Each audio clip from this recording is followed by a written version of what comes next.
میرے نبی تشریف لے جا رہے ہیں، آواز آئی یا رسول اللہ، آپ نے یوں دیکھا، کوئی نظر نہیں آیا، آواز آئی یا رسول اللہ، پھر نظر پڑی تو کہ ہرنی آپ کو پکار رہی تھی، ہرنی گلے میں رسی اور چارپائی سے بندھی ہوئی، کوئی صحابی شکار کر کے لائے تھے۔ آپ قریب ہو گئے، کیا ہوا؟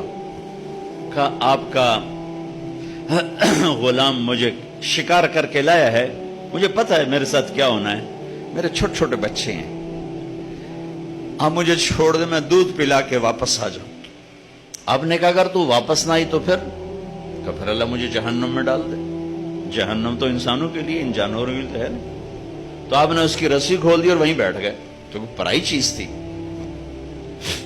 وہیں بیٹھ گئے۔ وہ دوڑتی ہوئی گئی اور پہاڑوں میں غائب ہو گئی۔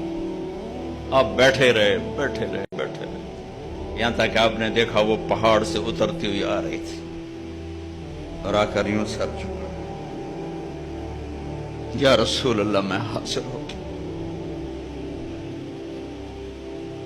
وہ ذبح ہونے کے لیے تیار، میرا تاجر سچ بولنے کے لیے تیار نہیں، جھوٹ چھوڑنے کے لیے تیار نہیں۔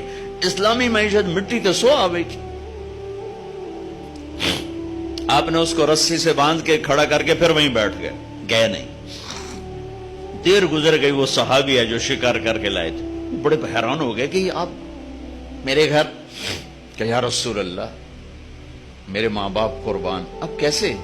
کہ میرا ایک چھوٹا سا کام ہے آپ سے۔ کہ کیا؟ کہ یہ ہرنی مجھے ہدیہ کرتی۔ کہ یا رسول اللہ آپ کے لیے تو جان بھی قربان ہے، یہ آپ کیا فرما رہے؟ کہ نہیں بس مجھے ہرنی چاہیے۔ کہ لے لے۔ تو آپ نے اس کی رسی کو کھولا اور کہا الحقی بأہلک، جا بچوں کے پاس چلی جا، سچ نجات دیتا ہے، جھوٹ ہلاک کرتا۔ تو اس ہرنی نے نا آپ کو دیکھ کر یوں سر جھکا، آپ کے سامنے شکریہ کے طور پر، پھر تھوڑا سا گئی، پیچھے مڑی، آپ کو دیکھا اور پھر یوں سر جھکایا، پھر تھوڑا بھاگی، پھر آگے گئی، پھر پیچھے مڑی، پھر آپ کو دیکھا اور یوں سر جھکایا۔ اور جب تک وہ آپ کو رسپانس دے رہی تھی آپ کھڑے تھے کھڑے تھے کھڑے تھے، یہاں تک کہ وہ آنکھوں سے اوجھل ہو گئی تو آپ اپنے گھر کو واپس گئے۔ پہلے ان تاجروں کو ہرنی جتنا سچ سکھا دو، پھر اسلامی معیشت پر بھی بات کر لیں۔